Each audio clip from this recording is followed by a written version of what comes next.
Hi, and welcome back to the Handyman at Home channel. This time I'm going to be replacing this fuse spur unit that feeds my heated towel rail with this Wi-Fi version.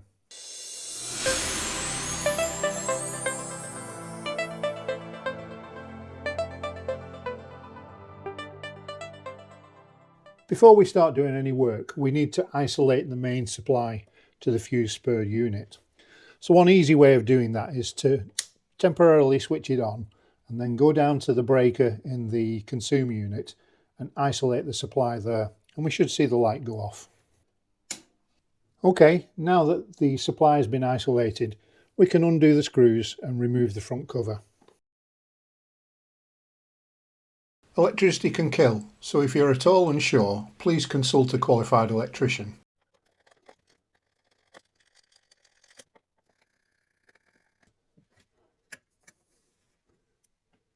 So in this case, we can see that the upper two terminals are live in and neutral in. They're being fed from the ring main on the upper floor of the house. And the lower two terminals, live out, neutral out, are feeding the flex that ultimately goes over to the heated towel rail. Obviously you've got your earth cables. So although we have isolated it down at the consumer unit, always a good idea to check things. So I'm putting my meter across the mains in. I don't know. There we go. You might be able to see that now. Yeah, there's nothing there. If you don't have a meter, you can also use one of these handy non-contact detectors, fairly cheap. This one came from Screwfix, I think. I'll start with the live out, neutral out, the two earth cores, and the main live in. So a brief look at the new unit that I'm fitting. On the back we've got the live in, neutral in, live out, neutral out. Only one earth connection point, so that's going to be a little bit more difficult, but we can sort that out. On the front, main on-off switch, holder for the fuse, and then this is the power on-off, which I think will allow you to operate the heated towel rail manually if you're not using the Wi-Fi function. So having backed off all the screws so we can get the conductors in, it looks like the depth of the, or the length of the exposed conductor is just a little bit too long for this. So I'm just going to trim them very slightly. I'll have to get the hoover to get all of those up, otherwise the wife will kill me.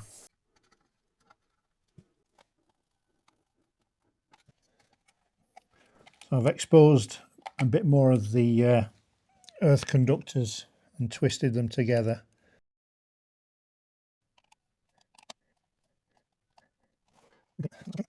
If I'm honest, the terminals aren't particularly good quality from what I can see. I'll leave a link in the description for the unit.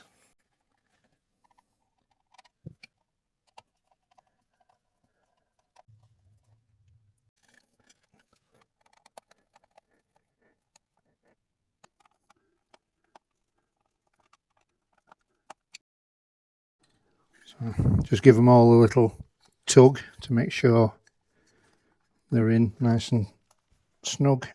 Yeah, looks okay. I do wish manufacturers would just spend a little bit extra on the quality of the terminals. You know, make them out of decent brass with a decent size screw head that you can get access to. It only takes a little bit of thinking about to design something properly and then manufacture it properly, so it puts £1 on the price.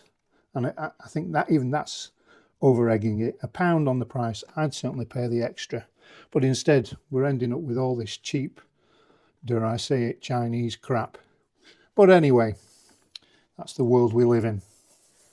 So the instructions say that you need a 25mm backplate. Well, to be quite honest, based on the struggle I've had, I think 25mm is really too small. This is notionally a 32mm backplate. It's actually 30mm internal depth. In terms of colour, It's completely different colour white. So I'd say this is a more creamy white. Just as a comparison, going back to the original fuse spur, look at those lovely brass terminals, decent sized screws, decent sized apertures to get your conductors in. Yeah, I'd certainly pay even a couple of extra quid to get something like this of that quality. But hey ho. So before we do anything with the app, I'll just switch it on here and then press the center button. We hear a relay click and we can see the red LED has come on the heater. So pressing the button on the fuse spur unit again, the red LED's gone off. First thing to do is to download and register the Qhot Smart Life app. There's a whole lot of similar smart controller apps, but the official Qhot one has an orange background with a white lowercase t. I've actually been using the Smart Life Smart Living app for a couple of years to control my immersion heater, so I'll stick with that so I can have all my controls in one place. Once you've downloaded your app of choice and registered an account, we're ready to connect the unit to Wi-Fi. So with the unit switched on, we now hold in the button for 3 seconds. We should see the Wi-Fi indicator flashing blue. At which point the app has detected the new device denoted AFD24 and prompts me to add it. I then need to enter my Wi-Fi password, which is hopefully not passed back to some nefarious server in the cloud, and the device is successfully added. The screen display and functionality will vary depending on the app you're using, but the general process should be the same. I give it a more recognisable name and we're done. And now, by the magic of apps, the cloud and the interweb, my wife has control over my heated towel rail, which I'm not at all sure I'm happy about.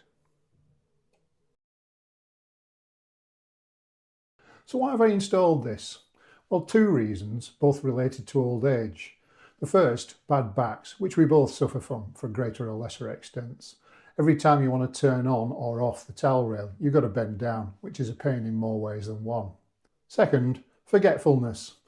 You switch the towel rail on, go downstairs, get busy doing something, you forget all about it.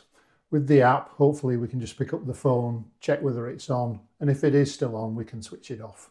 Alternatively, we can use something like the countdown feature to set a time when it's going to be on, say for half an hour, and then it'll turn off automatically. Or if we really wanted to, use the scheduling function, although I'm fairly sure we probably wouldn't want to do that. Anyway, those are our reasons. We'll see how it works out in practice. Now, this wasn't intended to be a product review, but I'll give you my 2 penny worth for what it's worth. The plastic of the moulding of the fuse spur unit feels a little bit flexible and cheap. As I've said already, the colour's not great. It's more creamy than bright white, but it's okay. The screw terminals I think are really cheap, and I would much prefer, as I've said already, that if they were a proper brass construction. So all over, I think it's definitely on the cheap side. How well will it work in practice over the long term? I have no idea. We'll see. There are others on the market. I've not done an extensive survey. I think this was around about £29. I'll put a link in the description. So you get what you pay for, I guess, but we'll see how it goes. It certainly works, and the integration with the app seems okay. It seems to work properly, so we'll see how it goes. Okay then. Now my towel rail's hopefully a little bit smarter, I'll call this one done. Thanks ever so much for watching. If you found it interesting or useful, please do give it a thumbs up and consider subscribing if you're not already. Okay then, I hope to see you again next time. Cheers.